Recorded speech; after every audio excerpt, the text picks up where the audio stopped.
Encounters Part 1. Since my youth, I have witnessed paranormal events.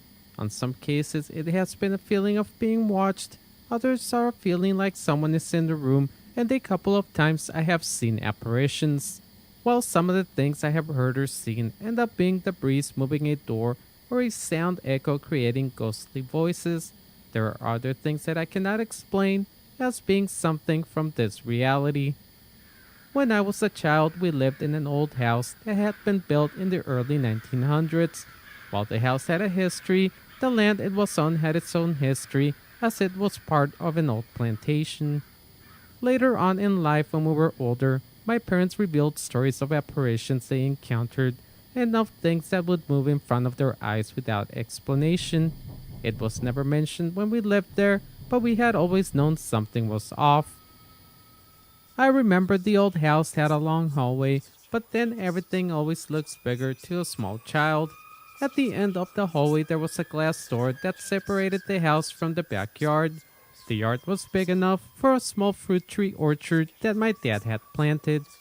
At night, sometimes when I would go to the kitchen, I would stand at the end of the hallway, looking down towards the door, waiting for the darkness to reveal some sort of creature.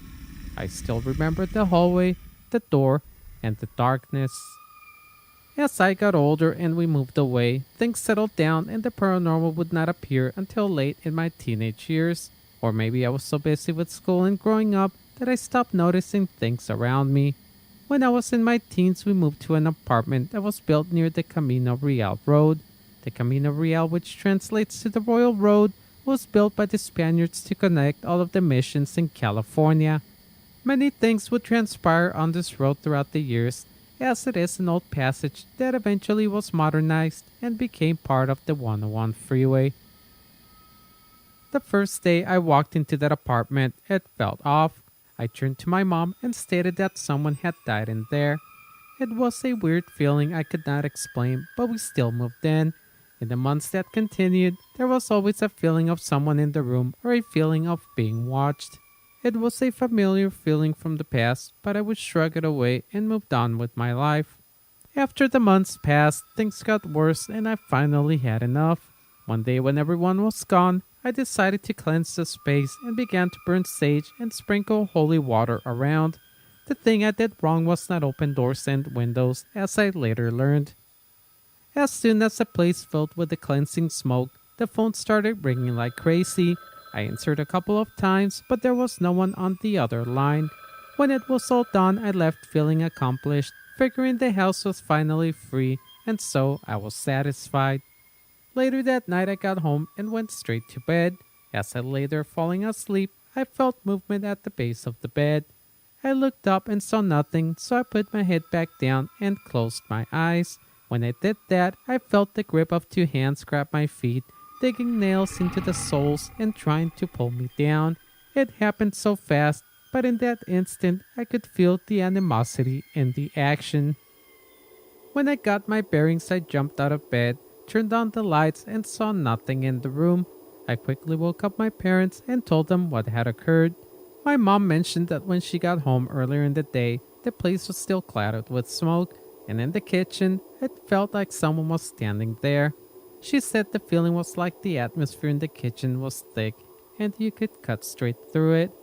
If you have ever gone into a haunted house or if someone has recently passed, you'll notice that feeling around you if you are in the area where the death has occurred. The next day we made a call for someone to properly cleanse the apartment. It would be a couple of days until they could come to our home. The morning of the event, I was to leave early since I had a trip with my friends. The night before, I asked my dad to wake me in the morning so I would not miss my trip. He said it was fine and I went to bed. The morning of the cleansing, it was still dark outside when I heard the door open. It was that time before dawn when the sun is barely rising and the light has not yet hit the sky. When the door opened, I heard my dad say, "Time to get up." But when I looked at the door, I saw a tall man wearing a blue shirt, brown belt, and blue jeans. He had blonde hair, was Caucasian, and his face looked somewhat worn and leathery. Funny part is, I didn't get freaked out. I did a double look, and I saw my dad closing the door and moving away. I did not think anything about it at the time and figured I was still asleep. Later that weekend, when I returned home, the place finally felt light, happy, and clean. It's like that feeling you get when you clean your house and the space feels fresh and whole. When I asked my mom what they had done, she said that after the place was cleansed, the individual who came to our home was sensitive. He stated that a cowboy had been killed there sometime in the late 1800s. It seems like right where the kitchen is, he had been camping there and he had been murdered by robbers. The robbers were apparently Mexican or of Spanish descent, and having us there made him angry. He also said that the spirit was irritated with me because I had tried to get rid of him, but in the end, the spirit moved on, the place was cleared, and nothing strange ever happened after that. I did find it interesting that I had felt like someone had been killed there. I also thought about the phantom caller on the phone and how my mom said that someone was standing in the kitchen. Whether what was revealed was true or not, the story we were told made sense with what we had experienced and seen. After that, nothing would happen in that place for a long time, but in the apartments around us, other weird things would occur. But those are stories for another time.